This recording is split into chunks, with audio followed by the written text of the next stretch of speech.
Good morning students. GR संभव online classes में आप सभी छात्र छात्राओं का हार्दिक स्वागत है, अभिनंदन है। हम कक्षा 12वीं में पढ़ रहे थे इलेक्ट्रोस्टैटिक में हमने कल पढ़ा चार्ज क्या होता है, चार्ज की प्रॉपर्टी क्या होती है, कोलम्बिक फोर्सेस क्या होते हैं। हम उन्हीं को आगे कंटिन्यू करते हैं। तो एक बार हम रिकॉल कर लेते हैं जल्दी से। कोलम्बिक फोर्स, कूलाम फोर्स, जो कूलाम का नियम था उसने क्या कहा, F इक्वल टू के Q1 Q2 by are square. Simple हम कहेंगे F इक्वल टू के Q1 Q2 by are square.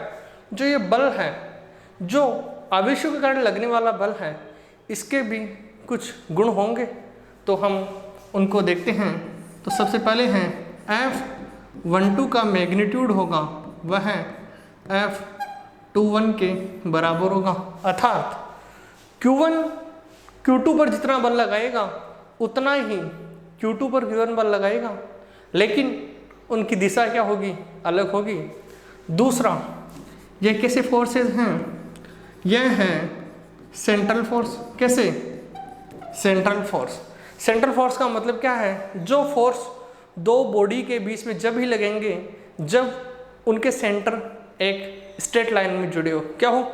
Straight line में जुड़े हो। जैसे इस प्रकार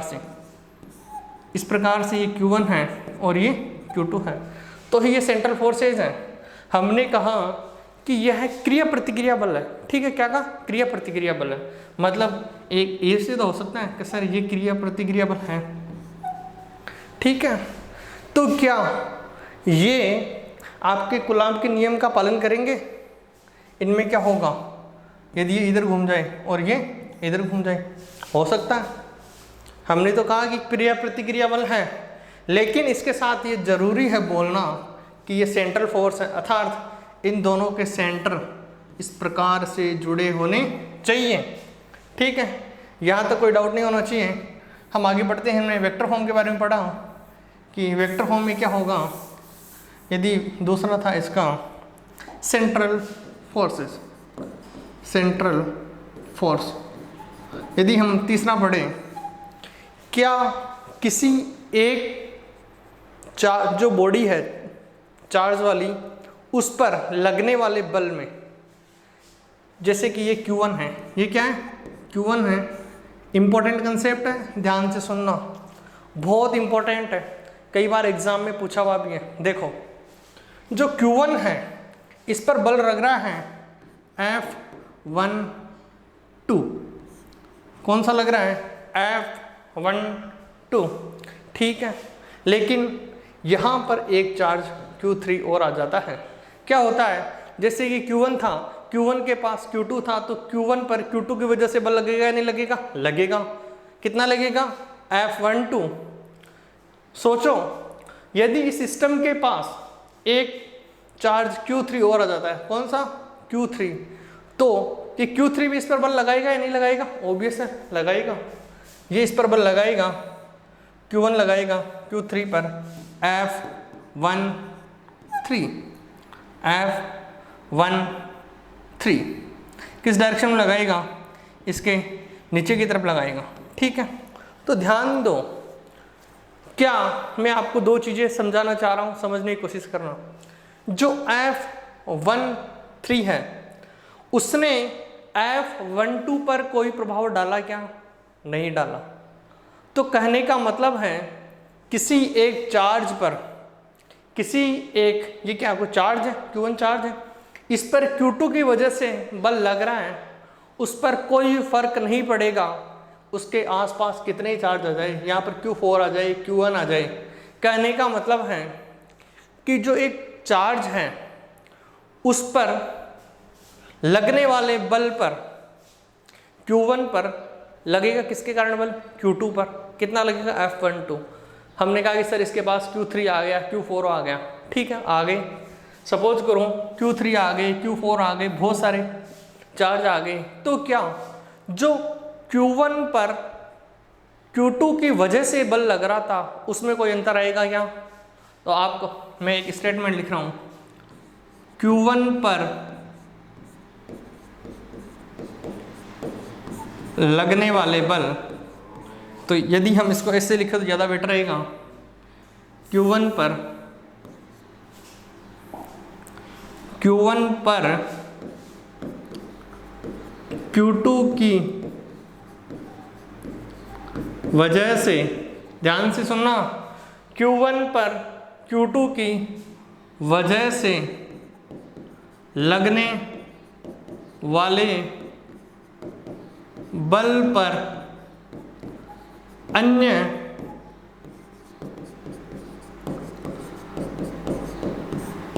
आवेशों के कारण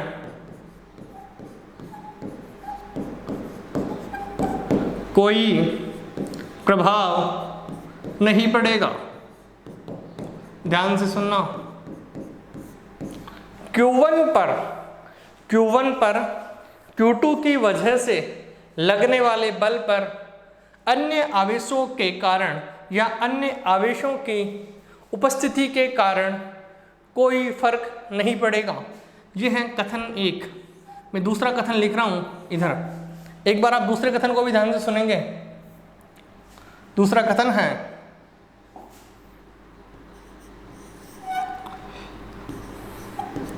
Q1 पर लगने वाले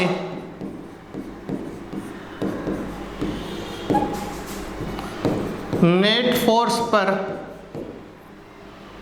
फर्क पड़ेगा। दोनों चीजें अलग अलग हैं, ध्यान से देखना। जो Q1 है ठीक है, Q1 पर Q2 की वजह से बल कितना लगेगा, F12 ही लगेगा। तो कितने ही बल आ जाए, Q1 पर Q2 की वजह से बल क्या लगेगा, F12। यह हमेशा इतना ही लगेगा, तो इसके पास कितने ही चार्ज आ जाए। लेकिन जो Q1 पर Q3 की वजह से भी बल लगेगा, Q4 की वजह से भी लगेगा। जो Q1 पर नेट है, ये दोनों चीज़ें बहुत इंपॉर्टेंट है। कई बार कॉम्पिटिटिव एग्जाम में पूछ लिया जाता है, कोई एक कथन दे देंगे और एक कंक्लूजन कि दोनों में से कौन सा सही है, तो ये दोनों सही है। Q1 पर Q2 की वजह से लगने वाले बल पर अन्य आवेशों की उपस्थिति के कारण कोई प्रभाव नहीं पड़ेगा। दूसरा कथन, Q1 पर लगने वाले नेट फोर्स पर फर्क पड़ेगा। यह भी कथन सही है और यह भी कथन सही है। दोनों कथन बहुत इंपॉर्टेंट है, ध्यान देना, इनको नोट कीजिए आप। कई बार पूछा हुआ क्वेश्चन नहीं है, ठीक है। नेक्स्ट हम जहां देखो, हम दूसरा स्टेटमेंट लिखते हैं। एक कथन है, जहां आवेश होगा, जहां आवेश अर्थात चार्ज होगा, जहां आवेश होगा वहां मास का मतलब क्या होता है हिंदी में, सबको पता है, द्रव्यमान। क्या द्रव्यमान होगा। जहां आवेश होगा वहां मास होगा। एक कथन ये है और दूसरा कथन है, जहां द्रव्यमान होगा, क्या, जहां द्रव्यमान होगा वहां आवेश होगा, वहां आवेश होगा। क्वेश्चन है, जो सत्य कथन है उसे चुनिए, ऑप्शन आएगा। ऑप्शन में हम लिख देते हैं 1, 2, तीसरे में है A एंड B, चौथे में है नन ऑफ दीज। यहाँ पर आप इनको वापस कर सकते हो चेंज, इसको A लिख लीजिए, A, ये B। तो इसका करेक्ट क्या होगा, जहां आवेश होगा वहां द्रव्यमान होगा।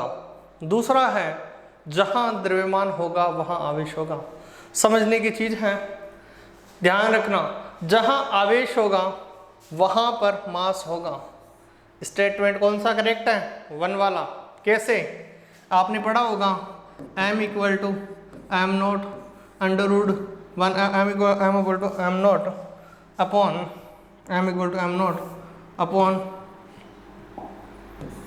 √1 minus v square upon c square. पढ़ा या नहीं पढ़ा? बोलोगे सर कहाँ पढ़ा? 11th क्लास में पढ़ा है, रिलेटिविटी में। आइंस्टीन सर ने दिया नहीं था क्या? m इक्वल रिलेटिविटी का m equal to m not upon √1 minus v square upon c square. हमें पता है c क्या है? Speed of light. क्या है? स्पीड ऑफ लाइट, जो कि बहुत ज़्यादा होती, कितनी होती है? 3 × 10⁸ मीटर पर सेकेंड। ये क्या होती है? छोटी। देखो हम इस चीज़ को समझने की कोशिश करना। एक छोटी सी टर्म है 1 minus v square upon c square. देखो ये क्या है? बहुत ज़्यादा। ये क्या है? छोटी। एक में से आपने क्या किया, इसमें ये मान लो बहुत छोटी है और छोटी में बड़ी का भाग दिया तो संख्या क्या होगी? नगण्य। क्या होगी? नगण्य। एक में से कोई सी भी चीज़ घटाओगे तो क्या होगा? एक में नगण्य चीज़ घटाओगे तो कोई फर्क पड़ेगा क्या? नहीं पड़ेगा। तो यहाँ पर क्या बच जाएगा? एक। क्या बच जाएगा? एक। तो ये क्या हो जाएगा? लगभग। हम क्या मानेंगे? m लगभग बराबर है किसके? m नॉट के। ध्यान देना, आपने पढ़ा है m equal to m not upon √1 minus v square upon c square. बराबर क्यों लेते हैं? आज पता चला या नहीं चला? चला, क्योंकि हमें पता है सी स्क्वायर की वैल्यू क्या होती है? बहुत ज़्यादा होती है। और हमने उसको किस में से घटाया है? 1 minus v square upon c square में से लगभग 1 के बराबर आता है। ठीक है, हमने वेक्टर फॉर्म पढ़ा। आगे देखते हैं कि क्या होता है। एक आपके आता है सुपरपोजिशन, वेरी इंपॉर्टेंट है।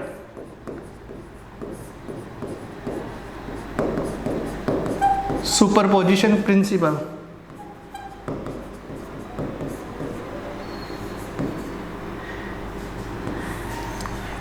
सुपरपोजिशन प्रिंसिपल क्या होता है? देखो अभी हमने केवल क्या पढ़ा? सर एक आवेश पर दूसरे आवेश के कारण लगने वाला बल। जरूरी थोड़ी है कि जो पढ़ रहे हैं वही हो सकता है। ये क्या हो? Q1 हो। ये क्या हो? Q1 हो। ये क्या हो? Q2 हो। ये क्या हो? Q3 हो। और सपोज करो ये Q4 हो। बहुत सारे होंगे, हम 4 को लेके चलेंगे। ध्यान रखना क्या, जो Q1 है उस पर बल किस किस की वजह से लगेगा? 1 की वजह से, 2 की वजह से, 3 की वजह से और 4 के। 1 है। देखो हम सब मानते हैं कि सारे कैसे? Positive charge. कैसे? Positive charge. हम छोटी छोटी 2 चीज़ें और पढ़ेंगे।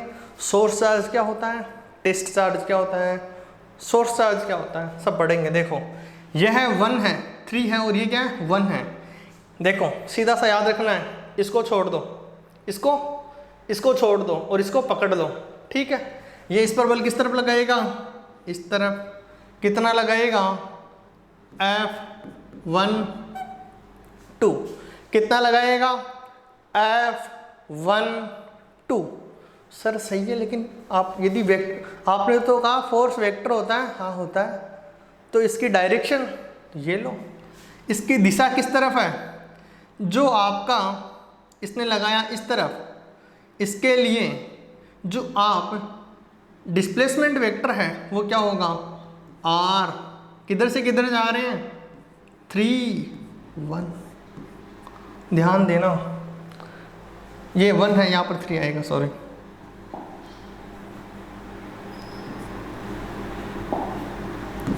देखो समझने की कोशिश करना। कई बार पूछते हैं कि डेराइव द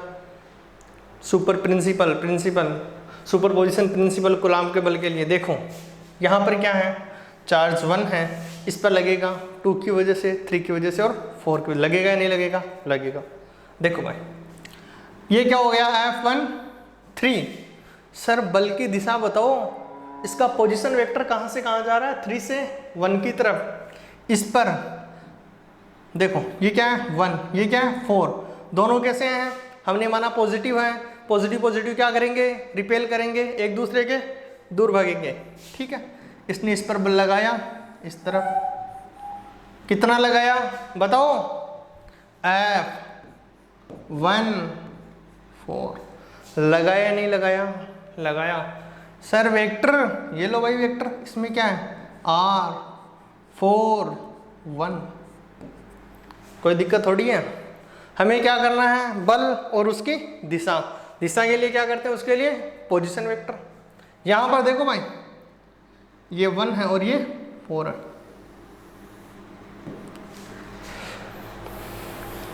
इसको पकड़ लिया हमने, ये क्या करेगा, इसको उस तरफ दिखा देगा। ये क्या है, पॉजिटिव, इसको पकड़ लो। ये क्या करेगा, उस तरफ भगेगा। देखो वापस समझा रहा हूँ सर, दिशा कैसे देखें। देखो हमने क्या किया, इसको ये ठीक है, इसकी उपस्थिति तो है, तो ये क्या करेगा, ये कहेगा उधर चल, तो इस पर बल कितना लगेगा, F1 2। कितना, F1 2। सर दिशा बताओ, तो क्या हो गई, R2 1। उल्टी कैसे है दिशा, ध्यान दो। F12 पे क्या आ रही है, R21। R31 पे बल क्या आ रहा है, F13। R41 पे क्या आ रहा है, R14। अब क्या करेंगे, जैसे कि हम बहुत छोटी कक्षाओं में करते आ रहे हैं, सारे बल हैं उनको क्या कर दो, जोड़ दो। F नेट क्या होगा, यदि हम मैग्नीट्यूड निकालते हैं तो ऐसे कर दो, और यदि F नेट के लिए ऐसे कर दो। कोई दिक्कत होनी ही नहीं चाहिए, सीधी सी जोड़ बाकी की है। अब वेक्टर का पता चल गया तो आधी फिजिक्स वैसे ही कवर होगी।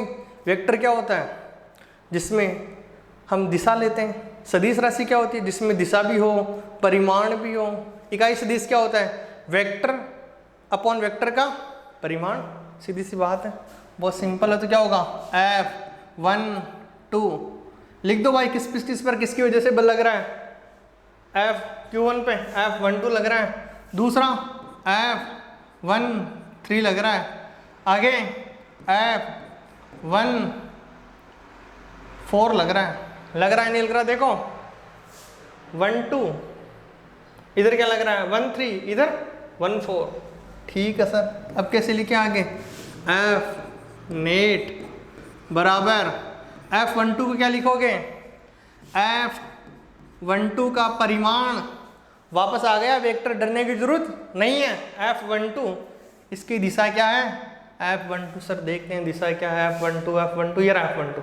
वेक्टर क्या है, R21। बस वेक्टर R21 आई कैप क्या होता है, दिशा बता रहा है, यूनिट वेक्टर है, प्लस F13 का मैग्नीट्यूड R31 प्लस F14 का मैग्नीट्यूड, आगे बोलो क्या होगा, R41। सीधा सा है सर, हमें पता चल गया। अब इधर लिख लो F12 का मैग्नीट्यूड क्या होगा, KQ1 Q2 बाई R12 का whole square, KQ1 Q2 by R² का होल स्क्वायर। सीधा सा है। सिमिलर F13 का मैग्नीट्यूड क्या होगा, K यहाँ पर 1 यहाँ पर 3, KQ3 अपॉन R13 का होल स्क्वायर। F14 क्या होगा, KQ1 Q4 अपॉन R14 का होल स्क्वायर। सीधी सी बात है। इस मार्कर को इधर से देखो, इधर से नापो या इधर से नापो, लंबाई बराबर ही आनी है। जो 5 सेंटीमीटर 5 सेंटीमीटर ही होगी, 10 सेंटीमीटर है तो 10 सेंटीमीटर ही होगी। अर्थात R12 किसके बराबर होगा, R21 के। सीधा सा है, बिल्कुल इजी। इससे सिंपल कोई नहीं बताएगा सुपरपोजिशन क्या होता है। सर बहुत सीधा है, कैसे, हमें फोर्स निकाल लो, फोर्स के साथ डायरेक्शन निकालने का तरीका बता दिया। जहाँ निकालना है एक को पकड़ लो, एक को पकड़ लिया तो दूसरा पड़ा वो क्या होगा, दूर जाएगा या पास आएगा। बस दिशा निकालने का सीधा सा तरीका है। इससे इजी क्या होगा, नहीं होगा। देखो एक क्वेश्चन करते हैं भाई, एक क्वेश्चन करते हैं जिससे आपको लगने लग जाएगी हमें इलेक्ट्रोस्टैटिक आने लग गई। बहुत सिंपल सा क्वेश्चन है। देखो ये क्या है, क्यू चार्ज है, ये भी क्या है, क्यू चार्ज है, ये भी क्या है, एक ट्राइंगल है, कैसा ट्राइंगल, सही बात है, इक्विलेटरल ट्राइंगल। डरो मत, हिंदी में बताऊंगा। इक्विलेटरल का मतलब क्या होता है, समबाहु। क्या होता है, समबाहु। जिसकी सारी भुजाएं बराबर है, सारी भुजाएं बराबर है तो सारे कोण क्या होंगे, बराबर होंगे। मैंने कहा कि इस पे बल बताओ, कि सर कैसे, आपने तो सुपरपोजिशन बताया है, ये तो बताया नहीं ऐसा। तो बस देखो, हम किसी एक पे निकाल लेते हैं। देखो भाई, इसको मान लो A, B और ये C। ध्यान से देखना, कई बार ये न्यूमेरिकल रिपीट होता है सीधा सीधा आपके बोर्ड एग्जाम में। देखो भाई, इस A पर बल लगेगा, C क्या करेगा, इसको कहेगा पॉजिटिव है, इधर भग, कितना लगाएगा, Q। यदि हम 1 2 नहीं लिखे इसको, यदि हम देखो हम क्या करते हैं, इसमें 1 2 3 मार्किंग कर देते हैं, उससे ज़्यादा इजी रहेगा। 1 2 3, ठीक है। हर जगह चार्ज कितना है, Q है। देखो भाई, इस 1 पे चार्ज किसकी वजह से लगेगा, सर 2 की वजह से लगेगा और 3 की वजह से। कितना लगेगा, देखो भाई, इसको देखो क्या किया, इसको पकड़ लो यहाँ से, ठीक है, इसको क्या करो, पकड़ लो, यानी कि हमें जहाँ पर चार्ज निकालना है, देखो ये क्या है, पॉजिटिव, ये क्या है, पॉजिटिव। अब देखो, यदि इसको पकड़ लिया, ये छुप गया, छुपा या नहीं छुपा, छुप गया। ये क्या करेगा, ये तो नहीं है लेकिन इसका प्रभाव तो रहेगा। ये कहेगा अभी मैं नहीं हूँ, अभी मैं नहीं हूँ, भग जा दूर। इसने कहा ये ले, ये क्या हुआ, यहाँ पर भग गया। देखो इसने क्या किया, वापस समझना, Q3 को पकड़ लिया, ठीक है, Q3 छुप गया। फिर भी Q1 को डर तो लगेगा कि यार वो भी पॉजिटिव, मेरे को क्या होना चाहिए, वो Q3 क्या देगा, धक्का देगा। तो इस तरफ आ जाएगा आपने कितना, ये आ जाएगा F13, ठीक है, सही बात है। इधर देखो, ये हमने क्या कहा, हमने Q2 को पकड़ लिया, Q2 को पकड़ लिया। Q1 कहेगा कि Q2 तो दिख तो नहीं रहा लेकिन उसकी प्रेजेंस तो है, तो कहेगा नहीं नहीं, ये धक्का देगा मेरे इस तरफ। किस तरफ, इस तरफ। देगा या नहीं देगा, देगा। कितना देगा बल, F12। सीधी सी बात है, F12 कितना होगा, F12 होगा K Q1 Q2 बाई, ये सपोज कर लो ये डिस्टेंस R दे रखी है, R²। सर निकल गया, F12 कितना आया, K Q1 Q2 upon R²। तो क्या F13 भी इतना ही होगा, हाँ क्यों नहीं होगा, F13 कितना होगा, K Q1 Q3 by R²। R² कैसे, समबाहु त्रिभुज है, हर साइड बराबर है तो समबाहु त्रिभुज है, ठीक है। सर अब कैसे करें, वेक्टर, यदि मैं इसको F मान लूँ, क्या मान लूँ, F, इसको भी क्या मान लूँ, F। सर यहाँ पर वापस कौन आ गया, वेक्टर आ गया, कैसे करेंगे। देखो भाई, जो F नेट निकालने का फॉर्मूला क्या होता है, F1 का स्क्वायर प्लस F2 का square plus 2 F1 F2 cos theta. याद रखो, क्या करना है, याद रखना है, कितना, F बराबर पढ़ा होगा जो आपने पढ़ा था parallelogram theorem, F equal to F1 square plus F2 square plus 2 F1 F2 का होल स्क्वायर, पढ़ा था सर। देखो भाई अब कैसे करेंगे, देखो इनके बीच में कोण कितना है, 60 डिग्री का, कितना, 60 डिग्री का। इसको सॉल्व करते हैं, F नेट को ध्यान से देखना, F square plus F square 2 F cos 60, under root कौन लगाएगा, ठीक है।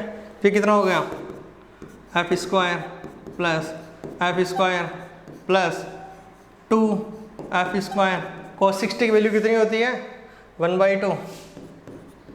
इससे ये कट गया, कितना हो गया F नेट, F नेट कितना हो गया, F स्क्वायर कॉमन ले लो तो क्या बच गया, F 12 आ गया। इधर कितना बचा,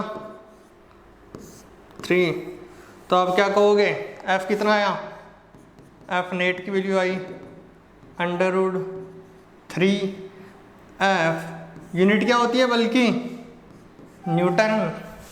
कोई दिक्कत नहीं होगी सर, बहुत आसान हो गया। कैसे? दो चीज़ें ध्यान रखनी है, जो चार्ज है उस पर किस देखो 1 पर किसकी वजह से लगेगा, 2 की वजह से और 3 की वजह से लगेगा। हमें दिशा भी पता चल गई, हमें पता है सीधा सा याद रखो F क्या होता है, K(Q1 Q2 अपॉन r²। हाँ सही है, दोनों बल बराबर है क्योंकि चार्ज बराबर है, लंबाई बराबर है। सर ये याद रखना पड़ेगा, हाँ ये याद रखना ही पड़ेगा, पूरी मैकेनिक्स में काम आएगा। F net equal to √F1² + F2² + 2/F2 cos theta. समझ में आया होगा? नहीं आया? क्यों नहीं आएगा? इससे इजी क्या होगा भाई, हो ही नहीं सकता। इंपॉर्टेंट क्वेश्चन है, न्यूमेरिकल भी हो गया। तो देखो आज हमने क्या क्या पढ़ा अब तक। चार्ज की प्रॉपर्टी पढ़ ली, क्वांटीकरण पढ़ लिया, क्वांटाइजेशन के बाद में हमने पढ़ा कि उसमें कोई चार्ज कंजर्व्ड कैसे रहता है, चार्ज का वेग पर क्या प्रभाव पड़ता है, उसका द्रव्यमान पर क्या प्रभाव पड़ता है। उसके बाद हमने पढ़ा सुपरपोजिशन प्रिंसिपल क्या होते हैं। ठीक है, हम कल नेक्स्ट क्लास में क्या पढ़ेंगे, नेक्स्ट क्लास में पढ़ेंगे सोर्स चार्ज क्या होगा, इलेक्ट्रिक फील्ड क्या होगा। ठीक है, जब तक के लिए मैं आपसे इजाज़त लेता हूँ और जल्द ही मिलते हैं एक अच्छे कंसेप्ट के साथ। इलेक्ट्रिक फील्ड क्या होता है बिल्कुल सिंपल वे में पढ़ेंगे हम। ठीक है, and thank you so much.